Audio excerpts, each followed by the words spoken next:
HMS Surprise by Patrick O'Brien, read by Robert Hardy.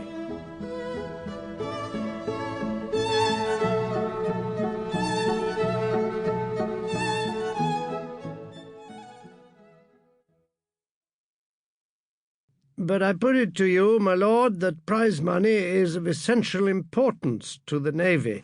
The possibility, however remote, of making a fortune by some brilliant stroke is an unparalleled spur to the diligence, the activity, and the unremitting attention of every man afloat.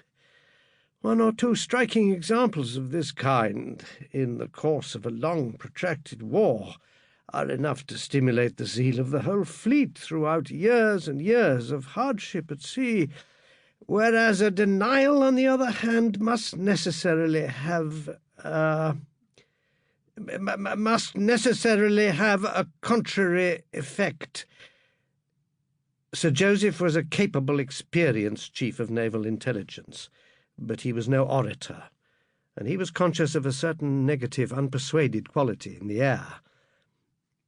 "I am bound by precedent," said the First Lord, turning a vast, glabrous, expressionless face to Sir Joseph, "and my legal advisers tell me that this is the appropriate decision. We are bound by Admiralty law. If the prize was made before the declaration of war, the proceeds escheat to the Crown. They are droits of the Crown. The strict letter of the law is one thing, my lord, and equity is another. By remarkable exertions, and I may say by the help of a remarkable stroke of intelligence, for which I claim no credit, the squadron reached Cape Santa Maria in time, engaged the Spaniards, sank one, and took the others after a determined action, not without grievous loss on our side. They carried out their orders, they deprived the enemy of the sinews of war, and they brought home 5 million pieces of eight. If now they are to be told that these dollars, these pieces of eight, are, contrary to the custom of the service, to be regarded not as prize money at all, but as droits of the Crown, why then, it will have a most deplorable effect throughout the fleet." "Who are the officers primarily concerned?" asked the First Lord. "Captains Sutton, Graham, Collins, and Aubrey, my lord," said the private secretary. "Here are their files." There was a silence while the First Lord ran through the papers. At the sight of these files, Sir Joseph knew the game was up. The new First Lord might know nothing of the Navy, but he was an old parliamentary hand, an astute politician, and there were two names there that were anathema to the present administration.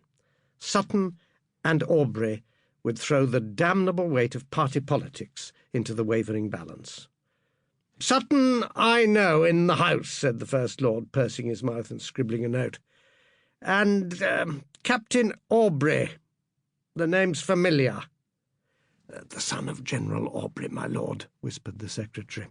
Yes, the member for Great Clangar, who made such a furious attack upon Mr. Addington." He closed the personal files and glanced at the general report. "Pray, Sir Joseph," he said after a moment, "who is this Dr. Maturin?" "He is the gentleman about whom I sent your lordship a minute last week," said Sir Joseph. "A minute in a yellow cover," he added with a very slight emphasis.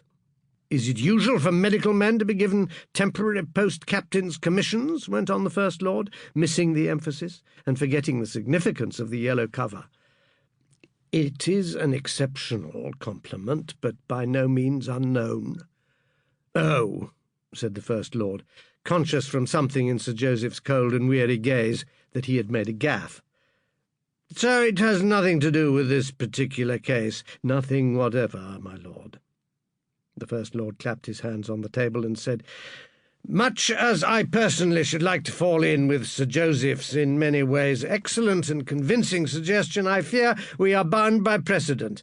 However, let us console ourselves with the thought that there will be a considerable sum left over to be divided. Nothing in the—" Sample complete. Ready to continue?